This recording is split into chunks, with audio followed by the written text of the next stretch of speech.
أعظم الله أجورنا وأجوركم من condoléances avec le martyr de Sayyid al-Shuhada Abi Abdullah al-Hussein. Dans ce jour béni, triste et important, on a besoin de prendre les meilleures leçons. Il y a beaucoup de leçons dans la vie de l'imam Hussein alayhi salatu wassalam, mais parmi ces leçons, on peut prendre ce soir quelques leçons. Et j'aimerais bien aussi, en même temps, si vous avez des questions, Inch'Allah, vous me posez vos questions. Je ne veux pas qu'il soit comme un discours traditionnel. J'aimerais bien qu'il soit comme un débat, un dialogue, Inch'Allah. Mais il y a quelques points que je vais présenter et après, Inch'Allah, si vous avez des points de vue, des choses, Inch'Allah, à dire. La première chose, on va préciser sur le Surat al-Asr. Pourquoi Surat al-Asr? Vous savez, Surat al-Asr, c'est recommandé de dire Surat al-Asr dans chaque vendredi. Et dans beaucoup de situations, beaucoup d'occasions, c'est très recommandé de lire Surat al-Asr. Pourquoi? Parce que dans Surat al-Asr, il y a les clés. Il y a des clés très importantes pour notre réussite dans la vie. Première chose, Allah subhanahu wa ta'ala, il joue sur le Asr. Vous savez, le Asr, c'est quoi? C'est le temps. Une des significations de Asr, c'est le temps. Une autre signification de Asr, mais ça c'est le plus important, et Inch'Allah on va préciser sur le temps et la question de temps. La deuxième signification, le deuxième commentaire de le mot Asr par les commentateurs, c'est le temps de Rasulullah sallallahu alayhi wa alihi wa sallam.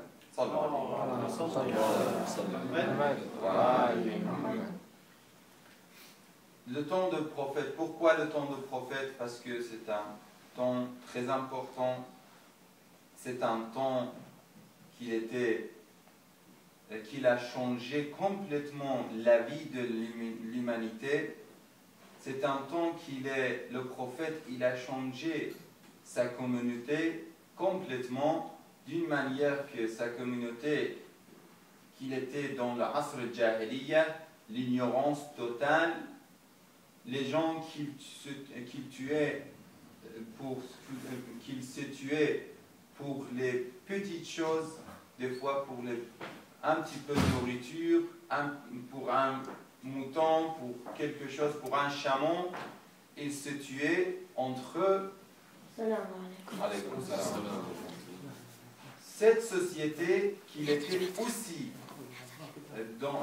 aussi mauvais, le prophète a réussi de changer complètement d'une manière qu'il avait les sacrifices entre eux.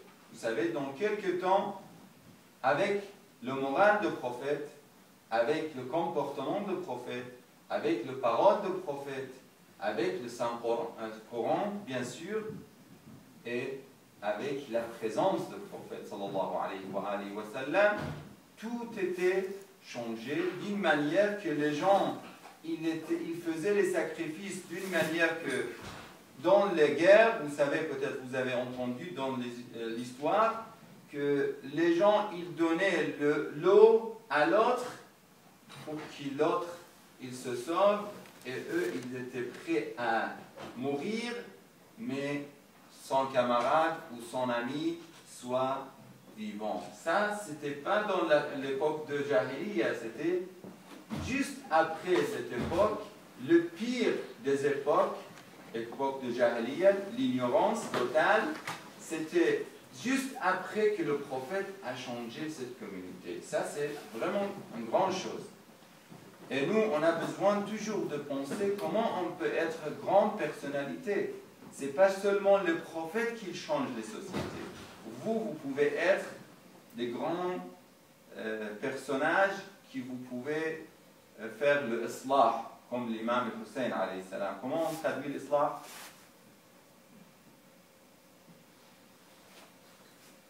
sens? Non. La réforme. Comment? La réforme. Ahsantum, la réforme. Réforme.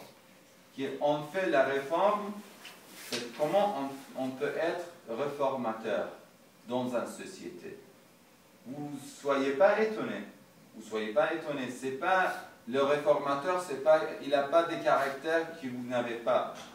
Il y a des grands réformateurs dans la société qui étaient comme vous. Mais alhamdulillah, parce qu'il avait le courage, il avait l'intention, il avait la volonté. Il avait la volonté. Si on a la volonté, on peut être grand réformateur. C'est bien sûr le meilleur réformateur, c'était le prophète sallallahu alayhi wa sallam. Après lui, c'était l'imam Ali et surtout l'imam Hussein. Parce que c'est lui-même qui a dit que إني لم أخرج أشرا ولا بطرا ولا ظالما ولا مفسدا ولكن خرجت لطلب الإصلاح في أمة جد محمد صلى الله عليه وآله. N'est-ce pas? Ça veut dire qu'il voulait faire la réforme parce que les gens, ils étaient à notre fois changés vers le dunya. Et c'est normal.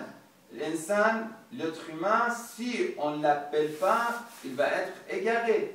C'est chaque fois qu'on a besoin de tadhkira. C'est pour ça qu'on dit وَذَكِّرْ فَإِنَّ الذِّكْرَى تَنْفَعِ الْمُؤْمِنِينَ وَذَكِّرْ إِنَّمَا أَنْتَ مُذَكِّرْ. Le prophète, il vient pour nous rappeler des choses qu'on connaît bien. Ils sont déjà dans notre cœur, c'est dans notre nature, c'est le fitra. فِطْرَةُ اللَّهِ الَّتِي فَطَرَ النَّاسَ عَلَيْهَا.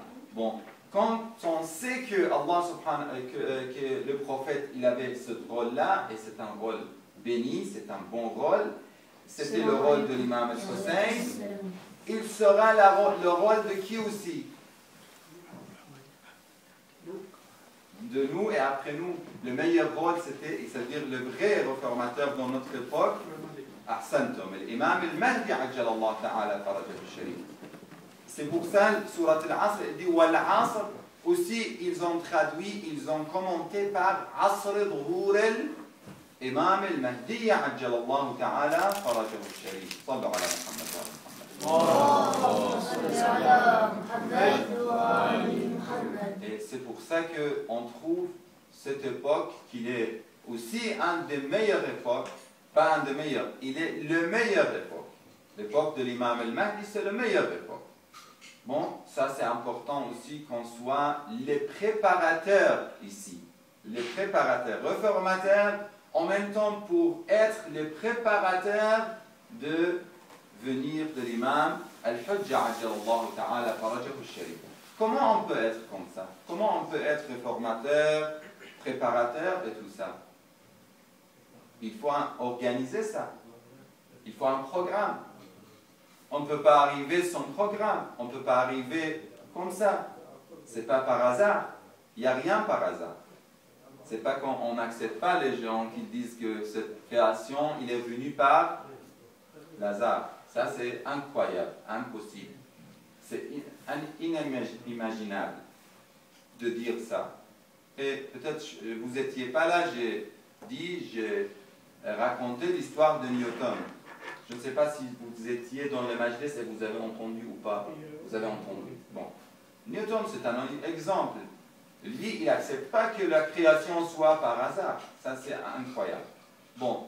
Quand on sait qu'il y a un programme qu'il faut faire, le meilleur programme, c'est quel programme? C'est le programme qui est lié aux paroles d'Ahlul Bayt alayhi salam. Ahlul Bayt nous donne le bon plan pour arriver à notre but. Notre but, c'était quoi? Notre but, c'était quoi? C'était d'être réformateur et préparateur, n'est-ce pas? Mumahhidina li dhuhur al-imam. On dit aussi, je vais dire les mots un petit peu en arabe pour que chaque fois vous entendez, vous écoutez ces mots-là, vous comprenez exactement c'est quoi. Mumahhid, ça veut dire quelqu'un qui prépare pour l'avenir de l'imam al-Mahdi ajjallahu ta'ala farajahu al-sharif. Aussi, le muslih, c'est quelqu'un qui fait la réforme. Nous, il ne faut pas dire que c'est difficile. Moi, je peux être. Oui. Moi, toi, vous, tout le monde, il peut être. Vous savez, dans les versets coraniques de sourate,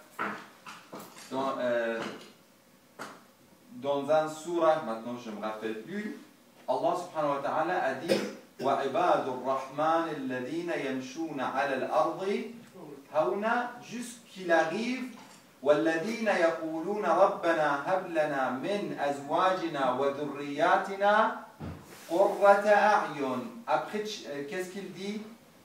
وَجَعَلْنَا لِلْمُتَّقِينَ إِمَامًا.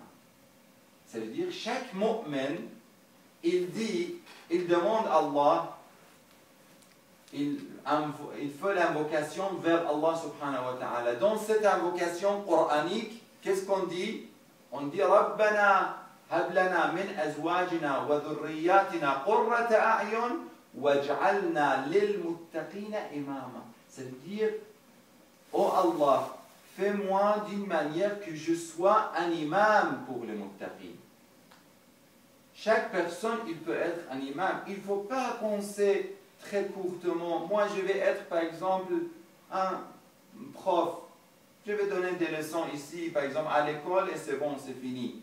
Bon, c'est pas grave, c'est bien d'être le prof. Et c'est un des métiers sacrés, un des métiers très respectés. Mais il faut être le meilleur prof. Dans notre société, il faut penser à être le meilleur prof. Dans notre société, dans notre communauté, il faut penser à être le meilleur dans tous les métiers. Et d'être quelqu'un qui décore l'islam, comme l'imam Ja'far al-Sadiq nous a demandé. Avec notre travail, avec notre métier, avec notre science, avec toutes les choses, on soit le meilleur et le premier. Et l'autre chose aussi, dans les choses religieuses, on peut être des gens qu'on soit, Inch'Allah, parmi les soldats de l'imam al-Mahdi. Ce n'est pas quelque chose, des fois on dit, non, peut-être ça, c'est pas possible, c'est impossible qu'on soit parmi les soldats de l'imam al-Mahdi. Mais c'est possible. Et c'est très possible. Si on travaille pour ça, on arrive. Il n'y a rien qui est impossible. Mais il n'y a rien aussi qui vient sans travail. Il faut essayer, il faut travailler, il faut programmer. On peut arriver. Bon, on revient sur la question de temps. Wal-asr. On a un petit peu parlé de asr, quelques sens de asr. Maintenant, on parle de temps en général. Temps en général. Aussi, on parlait dans les traductions, dans les commentateurs, l'asr, c'est asr, la prière de asr, parce que c'est très important. Allah, il a joué sur le asr, sur la prière de asr, ou le temps de asr, parce que c'est un temps béni aussi. Chaque jour, dans le temps de asr, c'est une période importante. Mais on revient sur le temps en général, on trouve que vraiment le temps est le meilleur budget dans notre vie. Il n'y a rien aussi important que le temps. On peut perdre de l'argent, mais on peut regagner. Même si on ne regagne pas, mais on peut regagner. Mais même si on ne regagne pas, ce n'est pas un grand problème. On peut vivre sans beaucoup de l'argent, avec petit de l'argent. Al-qana'atu kanzun la yanfad ou la yafna. Avec la satisfaction, on peut vivre très facilement. Mais est-ce qu'on peut réussir, on peut avoir les meilleurs résultats sans le temps? Sans le temps, on n'a pas de budget. Même pour le ra'asmaliya, capitalisme. Même dans le capitalisme, dans le système capitaliste, pour les gens qui travaillent dans les hommes d'affaires, le temps c'est très important aussi. C'est pas seulement de l'argent. Même pour eux, le temps c'est essentiel. Mais pour nous, c'est seulement le temps qui est l'essentiel. Le temps, comme on a dit avec volonté et avec l'intention de travailler sur le temps et de profiter de temps. Maintenant, aujourd'hui, je ne vais pas détailler plus, ça nous suffit peut-être. Khayrul kalami ma qalla wa dal. Mais juste, je voudrais vous dire que je vous demande, parce qu'on aura plusieurs discours, Inch'Allah, plusieurs jalasa, réunions. Et je voudrais pour la prochaine fois que vous préparez vos projets et votre planning. Vous faites un planning. Un planning court, un planning pour, par exemple, trimestriel. Déjà, par exemple, pour un planning pour chaque jour, quotidien, après hebdomadaire, oui, et après pour un mois, après trimestriel, après annuel, et un planning. Vous faites premier étage, deuxième étape, excusez-moi, étape, deuxième, troisième, jusqu'à l'étape de le planning général. On veut arriver à quel but dans notre travail, dans notre religion, dans notre vie. En général, c'est quoi le but? Mais le plus important pour moi, actuellement, c'est le planning quotidien. Le planning quotidien, qu'est-ce que vous allez faire chaque jour? Ça, c'est le plus important. C'est le plus important. De gestionner votre temps. Gestionner votre temps. Vous soyez vous-même les gens qui vous préparez le planning, mais même, il ne faut pas dire que je ne vais pas jouer, il ne faut pas dire que je ne vais pas regarder la télé, il ne faut pas dire que je ne vais pas faire le sport, je vais seulement faire par exemple de sciences et d'éducation et de ibadah, d'adoration. Non, ça ne sert à rien, ça. Il faut faire un planning équilibré. On peut faire notre étude dans la meilleure situation. On peut faire notre sport dans la meilleure situation. Mais seulement il faut profiter de temps. Et croyez-moi, vraiment croyez-moi, vous allez être plus content après ça. Je pense, peut-être parmi vous, il y a beaucoup que vous avez déjà ce planning-là. Mais il faut respecter le planning que vous faites vous-même. Ça, c'est très important. Vous faites le planning, peut-être vous changez après, un petit peu. Mais vous respectez votre planning. Ça, vous prenez comme une méthode dans votre vie. Si vous faites ça, Inch'Allah, vous êtes gagnant. Vous allez réussir et vous allez être, Inch'Allah, comme on a dit, imam.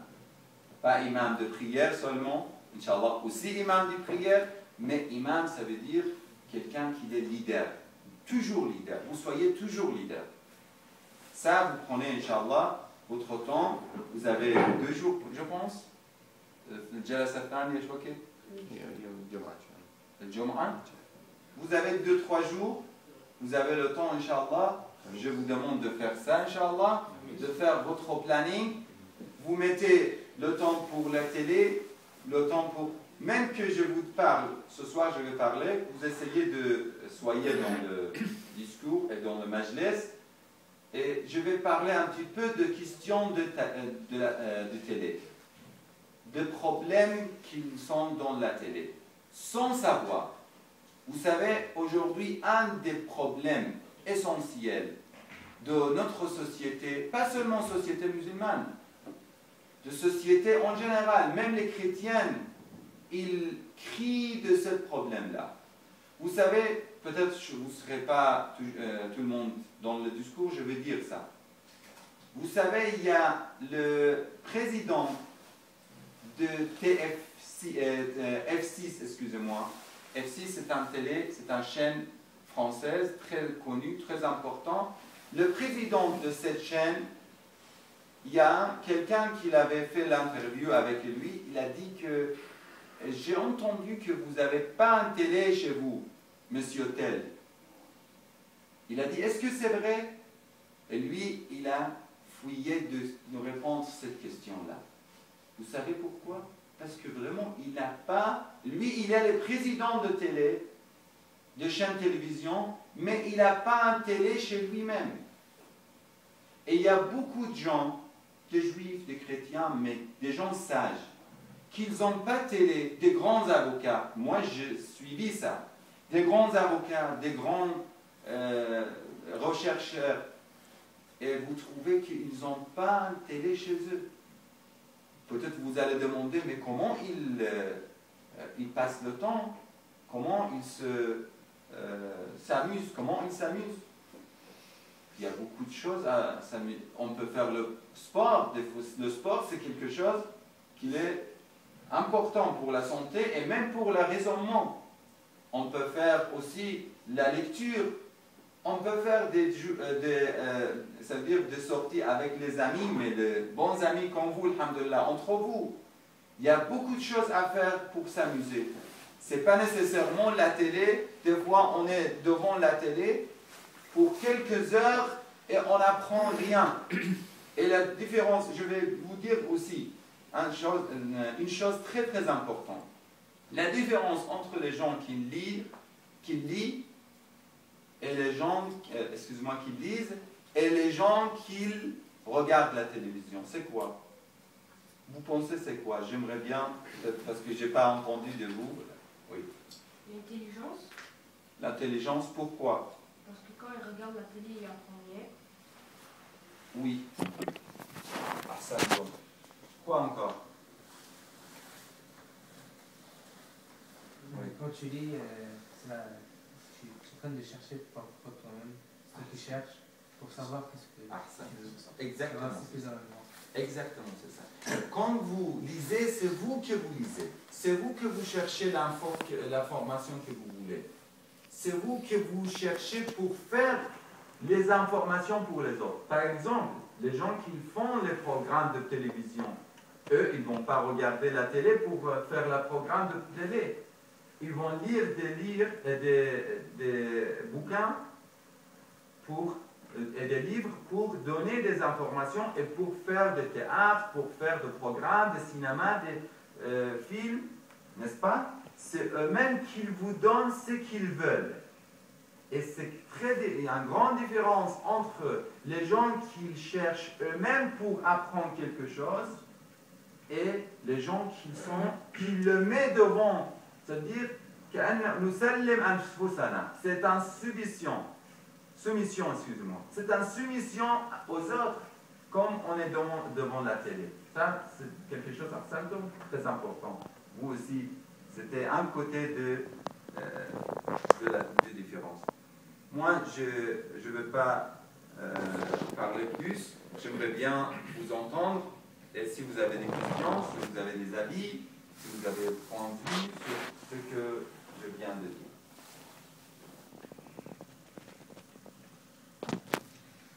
Ne soyez pas timide, vous parlez. Et la prochaine fois, j'aimerais bien que vous venez avec un cahier, un petit, ça veut dire, note, oui, et un stylo. C'est très simple, mais on peut travailler beaucoup plus, ça veut dire, on peut profiter beaucoup plus avec ça, Inch'Allah. Et quand on écrit, on aura des questions, c'est sûr. Et on aura des points de vue.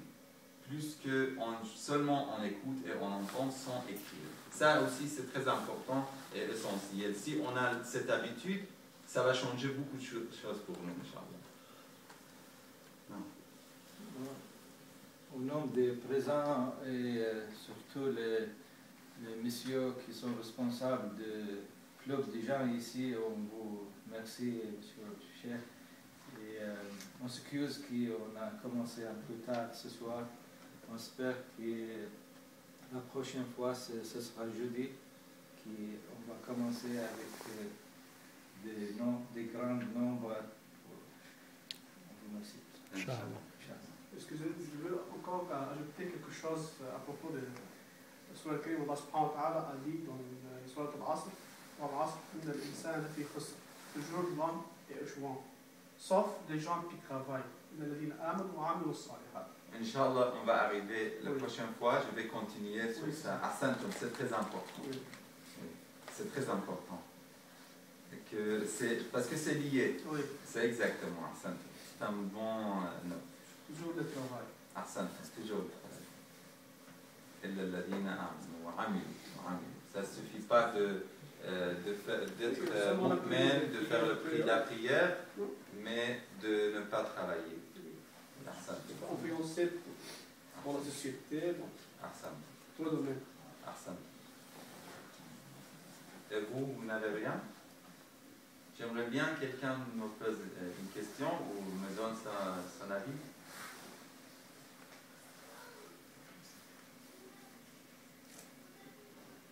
Je pense pour le... Ils sont pas.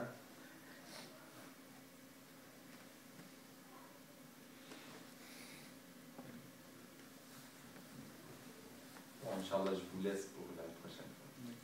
Inch'Allah. وصلى الله على محمد وآله الطيبين الطاهرين.